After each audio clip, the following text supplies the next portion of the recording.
Greetings. My name is Mike Graen. Welcome to another University of Arkansas Supply Chain Management Research Council. Today we are joined by Elena from Nedap. She is a operations manager director inside of Nedap. She spends a lot of time working with retailers on RFID implementations and is really successful at trying to explain some of the best practices to make RFID work inside a retail organization. Let's join our podcast in progress. He's 100% right. Yep. So tagging operational benefit would be potentially at the DC, no lower than the DC, because you're right. Once it gets into the store, it becomes a treasure hunt of what's tagged and what's not tagged, et cetera. Upstream to the supplier is probably the best approach.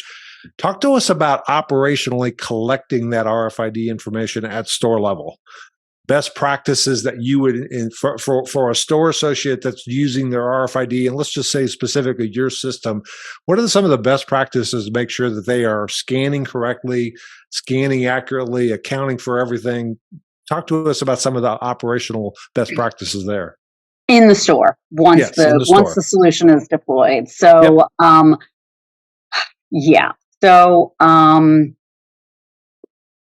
truthfully, we like to think that ideally, it's pretty, I like to almost call it like plug and play. Like it's pretty, like I said, our interface is, we like to think of it as pretty simple, that you can kind of pick it up and it's kind of like your iPhone, right? No directions needed. You just intuitively know what you're supposed to do with it. So like to say that. So it's more around the setup of your store.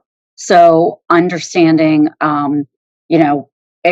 same as any RFID, right? You want to limit your amount of metal. You want to limit your amount of exposure to, the water bottle thing where they're like, we keep scanning this. It's like, it's on a water bottle. Move on. It's not going to happen, right? So we like to think that it's pretty easy to do and that it's a matter of each retailer, what works for you. We like to say you should count every week. At least once a week, that you should do the physical going around the store and counting your items. So let me stop you there. That's a great point. Once a week. Some retailers do it every day. Yeah. Some retailers do it once a month. Now, why did you say a best practice is probably once a week? So that's, it will be consistent. You've got a consistent what came in, what left. You can track things easier. I think when you get longer than once a week, it's too far. It's too far to turn around and go, wait, we've got all these discrepancies. It becomes, so you want to minimize, you want this to be easy on your sales associates. And, the reality behind a lot of fashion retailers is that the sales associates are, sometimes they're seasonal employees. They're not going to be there for a whole long time. Sometimes, their schedules change. So you've got different people coming and going and doing this. But if you don't make it a consistent, this is what we do every Tuesday morning. Every Tuesday morning, we count the store, and not just that one store, right? You make it sort of district-wide or region-wide, and that makes it easier on the whole process. The store for counting, the store managers for approval, so whether or not you allow like the store manager to approve differences and that kind of stuff. And then as it goes through, you're able to see the changes week by week. So much easier to identify anything that's gone wrong in a week than to turn around and have to say it's been weeks. And then when you get stores or retailers where, some stores are counting, some stores aren't counting, some stores are not approving. Like that's when you're just, you're half using the tool, right? Yep. And the folks who I think really love the tool, love the data that they collect, get the best results, understand what they've got, have the product in the store for the customers when they come in. Those are the people who have just kind of made this almost like brushing your teeth, right? Like you get up, you brush teeth, you move on with your day. Every Tuesday, you come in, you count your store, boom, you're done, you move on. Yep. There's a term that Auburn called PI drift. That is, you started at Yep. 50 or 60%. That wasn't acceptable. You wanted to get up to at least 95% plus, so Yep. you could offer that product to a customer and potentially even expose that on hand, online, et cetera. So I do an RFID scan, I get up to 95%. The minute I stop scanning, my PI starts to degrade back down again. The question is, how long do I want to wait? Exactly. And my sense is about a week, you'll actually drop below 90% for some items really, really, really quickly. So I don't know if it's every day that you do a scan. If you're going to do that, you might want to think about fixed infrastructure. But once a month or once every 3 months, et cetera, is not necessarily going to be enough. It's different by category, but the question is, if you really want, if your goal is inventory accuracy of 95%, you're probably going to have to at least do that minimum of once a week, right? Yeah, I agree. Well, here's some other things that I've seen. I'll just see how much this makes you cringe. Well, I'm going to go ahead and do my RFID scan when I'm receiving trucks with new freight and customers are shopping stuff. That's the best time to be able to collect this data. Would you agree with that or disagree? We haven't rehearsed this, but agree or disagree? That's a great time to do it. Oh, yeah. I think you should do it, when it's crazy and busy. No, absolutely not. Totally disagree. Nope. Don't think that's a good idea. I got another one for you, because this one was hilarious. Before you do an RFID scan, look on the floor of everywhere there's an RFID tag that has fallen off a garment, and pick up those tags and throw them into the nearest garbage can before you do a scan. Oh. What are your thoughts on that one? And by the way, the garbage can is not metal, so you're most likely going to read those tags in there. Oh, why did you bother doing that? Exactly. Kind of a waste of time. I think you kind of want to know where's the garment that this was attached to, or the item. I can see if you're going to pick it up and look for it, or decide that you've been robbed. But yeah, exactly. Maybe your cause is to call the authorities and be like, I think we were just had, but. Yeah. But I did have a retailer that literally said, if you find the tags on the floor, throw them into the nearest garbage can before you do RFID scan. And I said, excuse me, that's a plastic garbage can. I'm going to read every one of those tags and assume that those are the product, right? Yeah, you better get them out of the building, right? Yeah, they're still there. Or get yourself one of those little metal tins, put them right inside the little tin. Exactly. So, all right. So that does for scanning. So for what are the other best practices that you have seen, or not so best practices that you would like to highlight? Because from an operational standpoint, you've probably seen, here are the things that are really, really good things to do from the best practices, and here are the things that are definitely watch outs. Any other that you want to share with us? Yeah.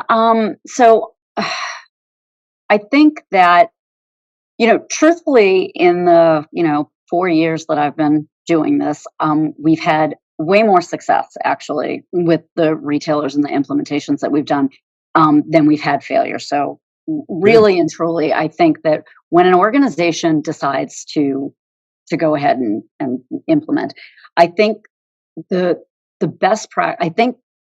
things that make it successful are leadership buy-in, number one, having those stakeholders completely involved and making sure that they are communicating with the rest of the organization. Because I think one of the pitfalls that I can remember of one retailer was that they kind of thought that it was really just store ops that was kind of involved, or maybe it was asset protection, like one of the groups, I don't remember, but it was really like their thing and it wasn't anybody else's thing. And the problem with that is it's so wrong. You're making a major change to your entire ecosystem, and it's going to touch everything, the way your auditors do things, right? So even just thinking about, oh, okay, I guess we need to inform them of all of these changes and stuff. So making sure that you have a really clear roadmap and that you've really thought about, okay, this is what we're going to do, and this is how we're going to communicate communicate all the changes. I also think having one central person, really, that is usually it is a project manager on the retailer side, but somebody who is just the person that communicates constantly with our team and staying in communications, having those weekly catch up, having those, you know, bug fix meetings, like what's going on, what happened with this, and having that person understand what's going on, because that person will be your champion, your cheerleader, and the person who can communicate what other people are seeing. And it makes it less hectic than 30 or 40 people involved. So I think that both of those things are really important. I think the communication piece is huge. And then the other thing that I see is, and again, I'm not in sales, so if selling things was critical, my family would be homeless and starving, because I'm not doing it. I can't do it. So sales goes out and sales sells the dream, and I love that.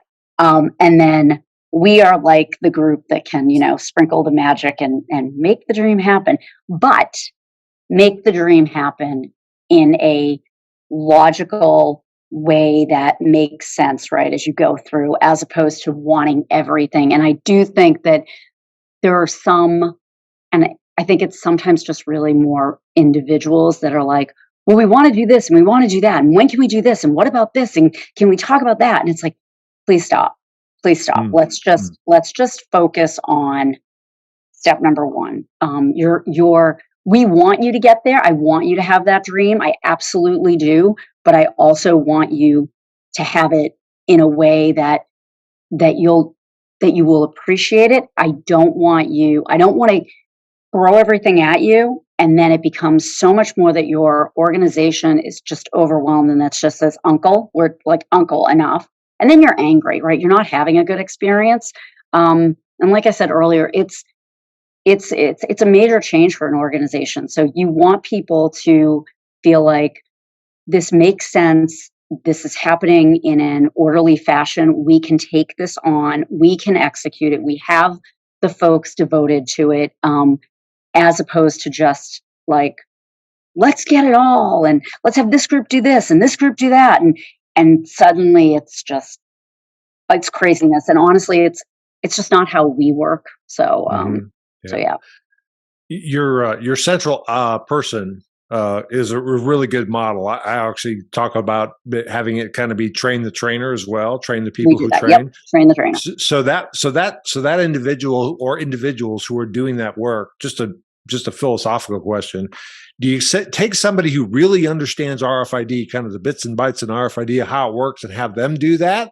Or do you take somebody who really understands store operation, understands the pain points, and teach them the technology?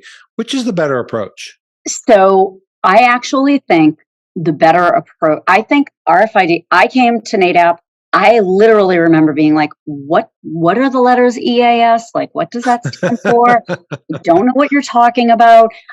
You started talking about GS1. We have a GS1 guy here in the office. He's a guru. I don't pretend to know what he knows, but he will teach me. So, but I have my skills, and that's the same way I feel about this. So I think the better approach, and the customers that I've seen the most success are the people who understand the business. Nedap is filled with just really smart, really excited people within their space. So if you want to talk GS1, I got a guy for you. You want to talk labels, I got a girl for you. Like, whatever that is, I can do that. But if I don't know your business, but you know your business. So if you can say to me, or to one of my amazing project managers or customer success manager, if you can say, that won't work for us because this is how we do it. This is how we want the experience to be for our customer. That is different from retailer to retailer. And you tell me that, and then I will tell you what you can do with the technology. And then I can teach you, we can teach you. So much better. I can't teach you how to run your business, and I'm never going to pretend to. So what we try to do is just try to explain to you, this is how it will work. And then you can say to me, okay, well, our store is just, it works this way, and we've got product moving upstairs and downstairs and da-da-da. Okay. So let's go through that together. So Yep. I like the approach of the person who understands the business. I was hoping we could have a debate on that one because I was hoping you'd pick the other side, but I agree with you before. I remember this vividly, and I won't tell you what retailer is because it's embarrassing, but I was on the RFID team and I was very understanding of the operations of it, but I created this 10-step list of things they had to do to be able to deliver a successful scan. The associates did, I just kind of gave it away by telling you what it's associate. The associates did step one, number one. It failed, but they didn't even look. They went to step 2, 4, 5. They went all the way through 10 and said it didn't work.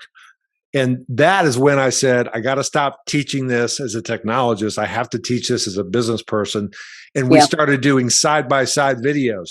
This is what a inventory looks like before. This is what it looks like with RFID. This one takes 5 hours. This one takes 5 seconds. This one is 65% accurate. This is 90. Now, do you see why we're doing this? Oh, now we do it. Now show me how to do that. So it was just a completely different approach. And I'm not a marketing salesperson either, but I got to feel like I got to get into their head to go, how do I make their life easier rather than here's the 40 steps that I've got to go through and do something, right? Yeah, one of the things that we love to do, we highly encourage retailers to do is, so my team, I think we've all become so conditioned now to being able to do everything virtually, which is great and has a lot of pluses, and that's fantastic. But there is something to be said for that face-to-face, allowing our project managers to meet your team in a store, to go through it with you, to do the train the trainer in a store with your team, and really understanding, because a lot of times when we get in there, even the things that we've sort of seen and heard and understand or think we understand, and then they come back and they're like, oh my gosh, no, you know what? That was never going to work. Like, no, we need to change that. So, and then together, we're going to partner with you. And, that's like just another like Nedap thing is that, and that's what kind of makes us different is we look at the relationship like it's a partnership. We're here to be partners with you and help you. So we don't just say, here you go, good luck, God bless, have fun. We're like, okay, this is the way it should work. This is what we see, but you tell us if this works for you. You tell us if there's something we can do to help you along the way. So, yeah. That's awesome. That's awesome. Well, just a quick reminder for anybody who's on the actually on the session. We've got a bunch of folks on there already. If you do have any questions, go ahead and send them to me via chat. I've got a couple more questions, and then we'll turn over to any questions you guys have raised. And as Matt mentioned, we will end the official podcast. And if there's additional questions you would like to ask Elena directly off camera, off webcast, we will just certainly take advantage of that as well. You said a 3-letter word before. Oh. And you just kind of threw it out there. 3-letter. I said 3-letter. That's 3-letter word before was EAS. Yes.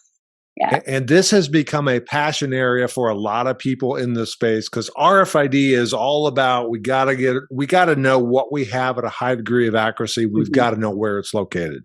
That's what it does every single day to a lot of retailers. There's some retailers that are starting to think about RFID as a electronic article surveillance or EAS kind of theft detection. I know you're pretty passionate about that. Walk us through kind of what you see the future being about potentially leveraging RFID for theft mitigation or shrink measurement kinds of things. So yeah, you're right. So EAS is like very close to my heart. Because when I started here, I started on the EAS side, and I remember going over to the Netherlands and being like, I'm sorry, I don't know what you guys are talking about. And they're like these gates that go beep, beep, beep. And I'm like, oh, I know what those are. I get that. Okay. So that's what we're talking about. And it's funny because that was only 4 years ago. And nobody really talked much about the RFID piece with the EAS piece. And now it's kind of all people are talking about. It is the thing for the next 5 years, I would say. So basically you've got these gates, right? Or you've got this, maybe it's an overhead, whatever. And originally thought, okay, this is going to stop theft. And there's sort of a conversation to be had of, does it, right? Is it a deterrent? It's probably a visual deterrent to your 16-year-old kid, right? But to your, organized, theft person, they're like, yeah, whatever. And most retailers tell the sales associates, like, don't go chasing them down. They go out the door, it goes beep, beep, doesn't matter, let it go. Thank God, right? But okay, if those are going off and we can collect the data about what's leaving the store, maybe what should we do with that? What can we do with that? And there's just a plethora of use cases for that. So anything from, sweethearting at the register. So 3 or 4 things get rung up, but then one gets returned and then everything walked out the door, or however it is that they're basically, scamming that. And you can see what left the store at the item level detail, as opposed to just knowing, like, okay, it went off, it beeped, things left, but we don't really know what. Now we know what, and we can do so much more with that data. And again, like, goes back to, was it sold here? So I think there's an enormous potential for the loss prevention industry of how to use that RFID data. So I think that's it's coming. It's very, very, very close here at Nedap. So I'm very excited. And I do think that that's the next piece of the puzzle. Yeah, I do as well. Because again, the electronic article surveillance does at least a audible visual alarm, et cetera, but you have no idea what left the store at all, right? You have no clue. Versus, hey, I know is what left the store. I can do 2 things. Number one, I can measure what left the store. I could probably go back to video camera and potentially put a post case together. But thirdly, and most importantly, I know which items I need to now readjust my on hand so I don't disappoint the honest customer who's trying to buy that product and it's not available because it says I have 5 and there's none available in the store. Yeah, 100%. Yeah, or when you're back to that use case where you're, those things are leaving the store and you have no idea, until 3 days later, right? So,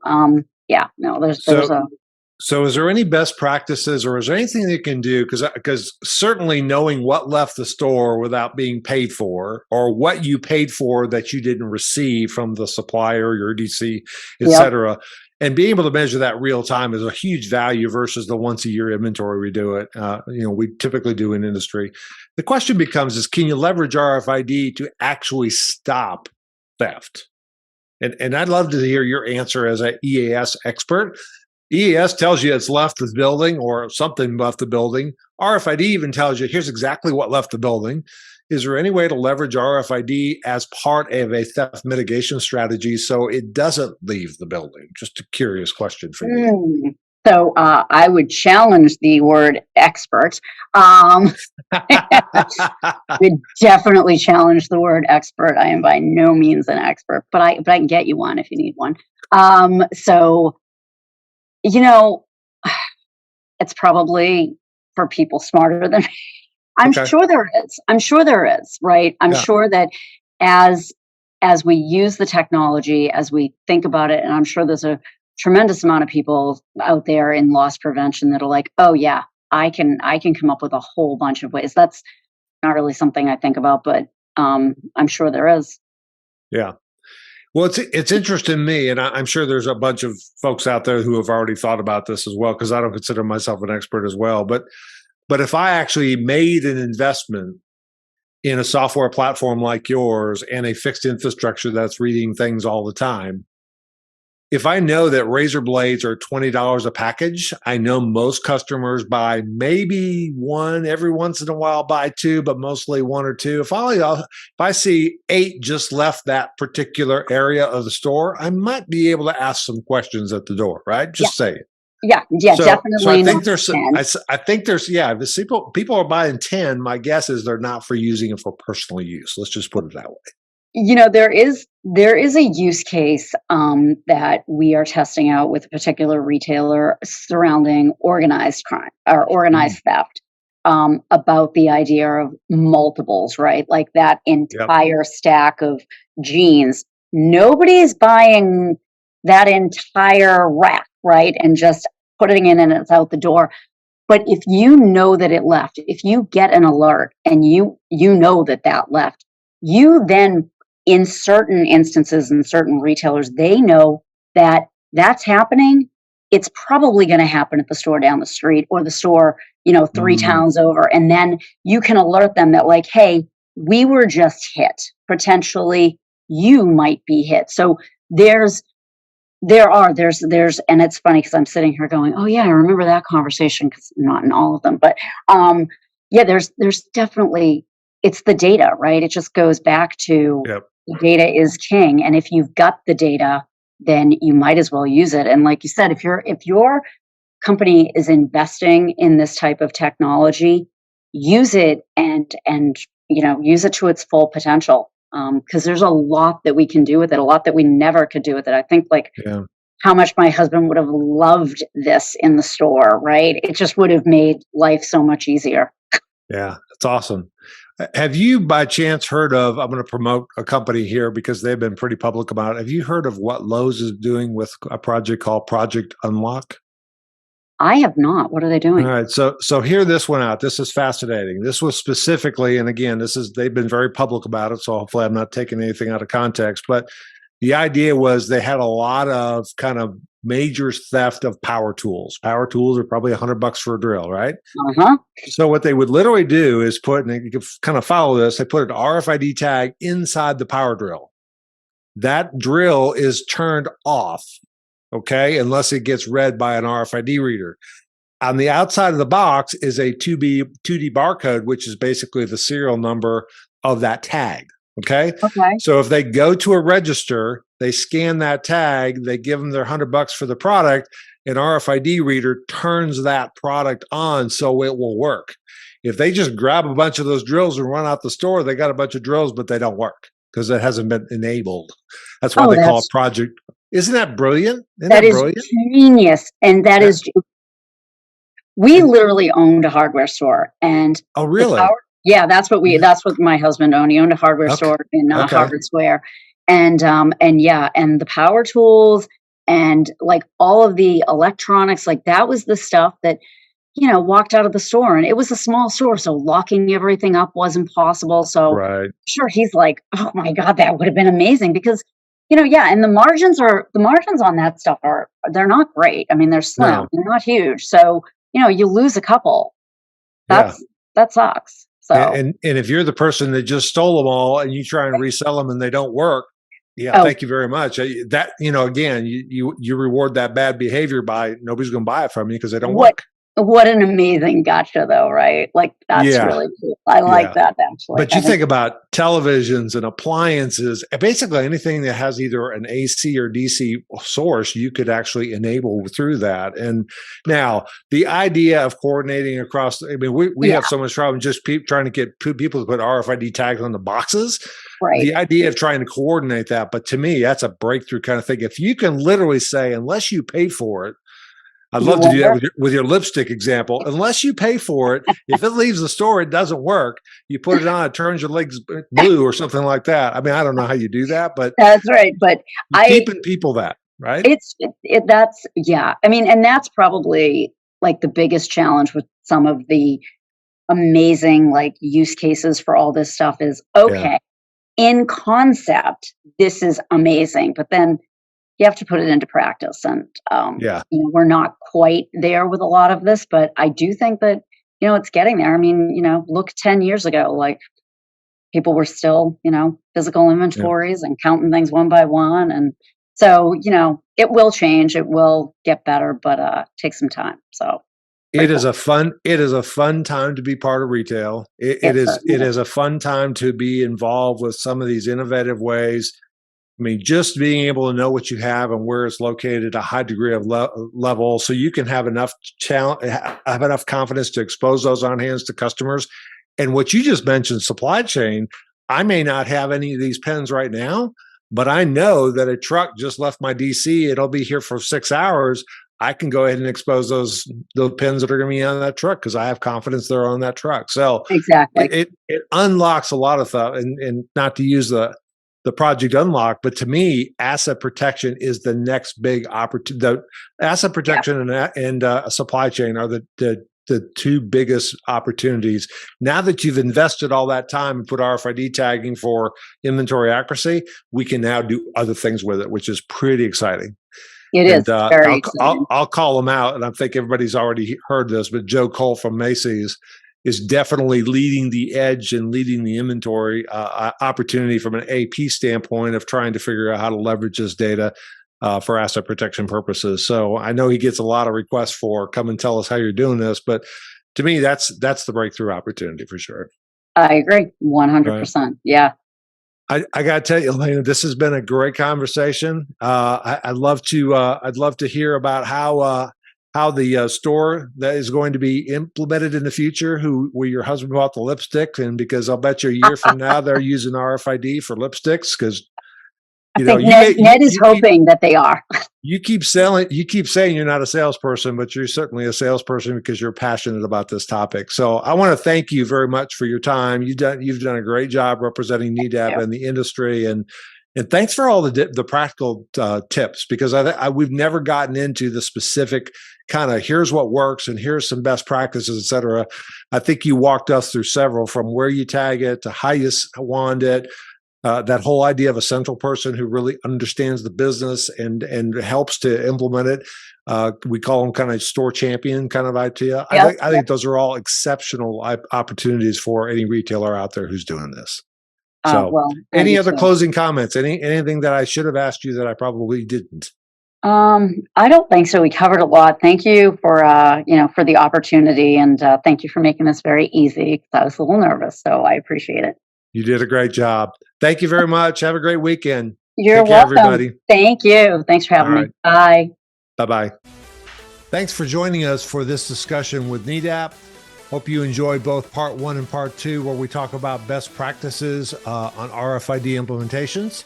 Join us next time as we get together with the folks from SES Imagotag and talk about on-shelf availability and specifically computer vision to measure on-shelf availability in retail stores. Join us then.